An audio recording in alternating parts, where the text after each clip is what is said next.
Happy Halloween. Leave now while you still can.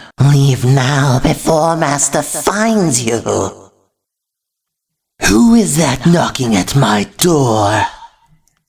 Who is that knocking at my door? Who is that knocking at my door? Be gone with you.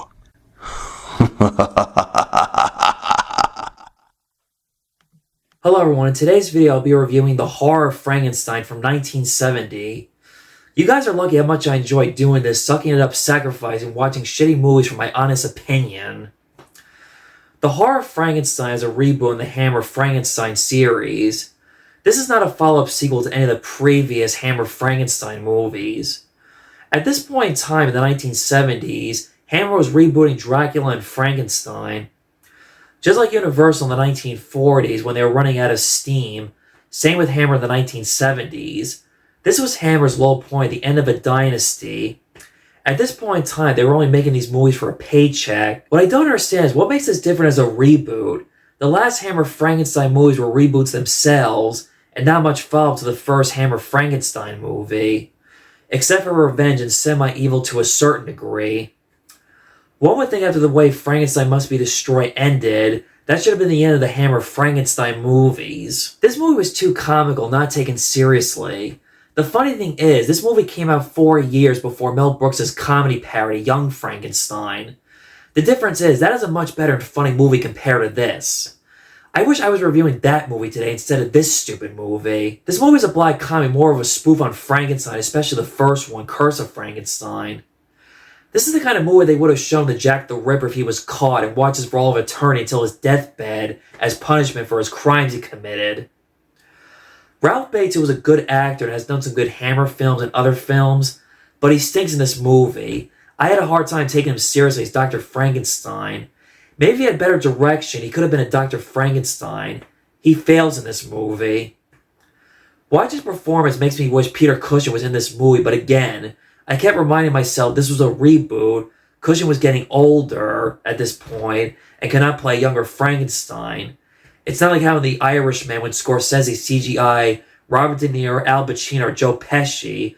But then again, this was the 1970s. That did not exist yet for filmmaking. The maid Alice, who had sex with Baron Frankenstein's father, after when he dies, Frankenstein still keeps Alice around for cleaning, cooking, and having sex with her after a hard day's work in the lab. But she's not a good cook, and Baron insists that they hire a real cook. Can she make coffee like Anna did in Frankenstein Must Be Destroyed? It's weird how Alice had sex with both Baron and his dad. Thank God she was not married to him. This would have been a messed up incest, but somehow this part is still weird. This woman had sex with your dad in the same room you're doing it in. Someone's got daddy issues. I found his performance as Frankenstein very arrogant, obnoxious, very childish, getting what he wants. When he doesn't get what he wants, he basically makes the wrong choices by murdering people. He kills his father when he would not pay for his tuition, or when Alice blackmails Frankenstein if he does not get rid of Elizabeth. This is the same format from The Curse of Frankenstein, when the maid Justina blackmailed Frankenstein if she did not marry him. But this was done as a poor man's version. As mentioned before, this movie is more of a comedy than being taken seriously. It had a lot of stupid humor, goofy, over-the-top moments.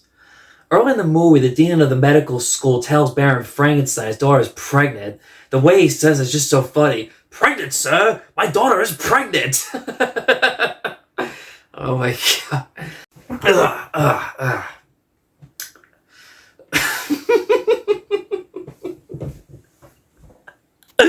Baron responds, "Congratulations," and the dean is not happy that his daughter is pregnant. But little did the dean know that Baron was the father. This incident is never brought up again. This scene should have been cut and not affect the movie at all. Baron tricks and confuses his biology professor for not beating him up. Class gets dismissed early. His friend Wilhelm, who assists Frankenstein in his experiments, fell for his trick when he told him to stop his experiment and that he will turn himself into the authorities. And then, of course, Wilhelm was doomed to fall for being killed. Wow, all that schooling didn't mean shit for him. It's obviously that Wilhelm was a mock version of Paul. The difference is Paul did not die like Wilhelm did. Also, Paul was smart enough to know Frankenstein would not give up on his work and that Frankenstein would go to the authorities. Veronica Carlson, who I like in some of these Hammer movies, she brings no personality or nothing memorable or special about playing the character of Elizabeth. She loves Frankenstein, but just like in Curse of Frankenstein, Frankenstein has no interest in her. I did feel bad for her when she lost her home after her father was murdered. Due to her father's debt and poor investments, she had no choice but to move in Frankenstein's home, and she becomes the new maid after Alice is killed by the monster. In Curse, there was an arranged marriage. In this movie, there is no arranged marriage. When I did some research on this movie, I read that Veronica Carlson turned down a James Bond movie, Diamonds Are Forever. Because of her commitment to this movie, she was fine with this decision because she liked making movies with Hammer. Boy, I don't know, that was a big mistake. If I was her, I would have chosen the James Bond movie over this movie. David Prowse plays the monster in this movie. You may know that David Prowse played Darth Vader in the costume in the Star Wars movies. This was pre-Star Wars for him. His makeup monster look is probably the worst Frankenstein makeup I've ever seen. He looks like the Frankenstein monster on steroids. He has no arc, personality, no emotion as the monster. He looks like the Hulk. I did not find him intimidating as the monster. Then again, David Prowse was a bodybuilder. Let me tell you, you all remember when I did my Ghost of Frankenstein review, you all remember that I said Lon Chaney Jr. sucked as the monster? His Frankenstein monster performance is Oscar-worthy compared to David Prowse. David Prowse had a reputation for training actors. He trained Christopher Reeves for the Superman movies. The actress who played Maggie, one of Victor's classmates, was in A Clockwork Orange, some random girl Alex has sex with, and Prowse was also in A Clockwork Orange as a bodybuilder, bodyguard for one of Alex's victims. It's very coincidence ironic how these two actors will be in A Clockwork Orange 1 year later. Anytime a murder happens, the police are stupid and dumb not to see the connection to figure out that the murders are happening around the same location by Frankenstein's castle, and that Dr. Frankenstein is the murderer. Frankenstein is a bad liar, not good at covering up the crime. The movie ends where a little girl pulls down a lever and acid splashes on the monster.